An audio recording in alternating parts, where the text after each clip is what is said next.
በወንድምሽ ሌላ ነገር ውስጥ አታስገቢኝ፣ ሰይጣኔ እንዳይነሳ በፈጠረሽ አምላክ። አሁን ገብተሽ አውጥተሽ ስጪ ናቲ። በክብር እየለመንኩሽ ነው ሄሉ። ሌላ ነገር ውስጥ አታስገቢ። ሌላ ነገር ጭራሽ እንዳስብ እያደረግሽ ነው ናቲ። ምን ነው የምታስበው? ምን እያሰብክ ነው ሄሉ? ሲጀመር አንተ የኔ ነገር አይታየህም። የራስህን ብቻ ነው የምታወራው። ስለ ራስሽ ነገር እኮ ነገርሽኝ እኮ እኔ ስለ በቃ አንተ አየካ የራስህን ነገር ደህና ነገሩ ታወራለህ።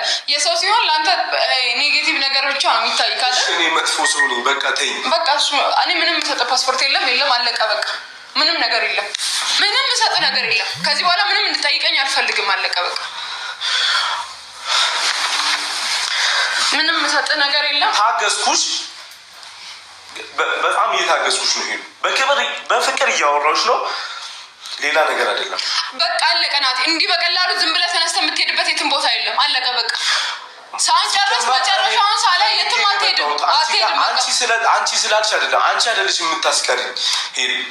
እኔ ደግሞ ክብሬን የማይመጥን ቦታ ከሰው ጋር እየተበላለጥኩ እየተፎካከርኩ መሆን አልፈልግም። እኔ የግሌ ሰው የግሌ ለራሱ ለወንኩ ሰው ነው መኖር የምፈልገው። እኔ ራሴን ከማንም ጋር ውድድር ውስጥ ማስገባት አልፈልግም። ማንንም ወንድ አምጥተሽ ከኔ ጋር እንድታበላልጭም ሌላ ፉክክር ውስጥ መግባት አልፈልግም። የራሴን ህይወት እንደለመድኩት ብቻዬን መኖር እፈልጋለሁ። ደስተኛ ነበርኩ፣ የምር ደስተኛ ነበርኩት። ጭራሽ ራሴን ውስብስብ ነገር ውስጥ ነው ያስገባሁት እና አሁን ሌላ ነገር አይደለም ሄሉ። በጣም ስሜታዊ እየሆንኩኝ ነው። የኔ ነገር ምንም እየታየች እንዳልሆነ ስለማቅ። ሰላም ውድና የተከበራችሁ የመታገስ ቤተሰቦች እንዴት አላችሁ? ነው ያለው። እግዚአብሔር ይመስገን ሁሉ ሰላም ነው። እናንተም ባላችሁበት ሰላማችሁ ይብዛ እያልኩኝ በመላው ዓለም የምትገኙ ውድ የሀገሬ ልጆች የኦርቶዶክስ እምነት ተከታይ የሆናችሁ እንኳን አደረሳችሁ ለአብይ ጾም እላለሁ። እንዲሁም ሙስሊም ወገኖቼ እንኳን አደረሳችሁ ለረመዳን።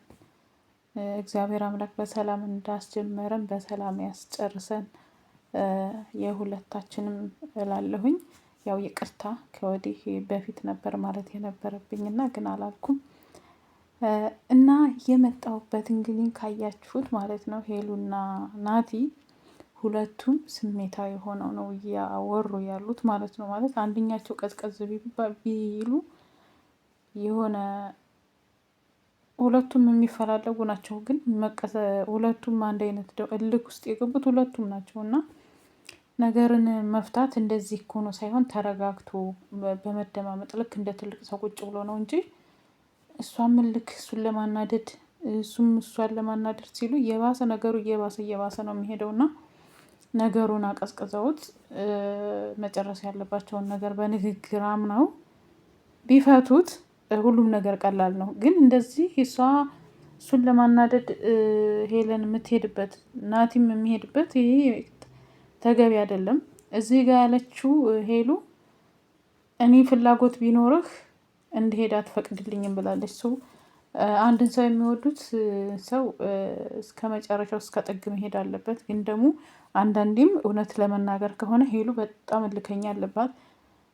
ሴት ልጅ እንክብካቤ ነው የምትፈልገው። ሴት ልጅ እንትን ነው የምር ከሆነ ናቲ በጣም ይንከባከባል። አንዳንዶቻችሁ ደግሞ ወንድ አምላኪዎች ምናምን የምትሉ አላችሁ።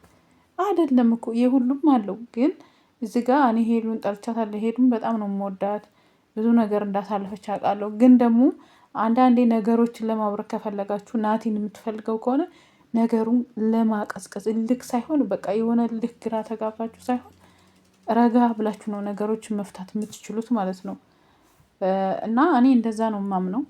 እንደዚህ በመቸኮል በመነጋገር ነው እንጂ እንደዚህ ሁለቱም እልክ ሆነው ነገሩ አይፈታም ብዬ ነው የማስበው።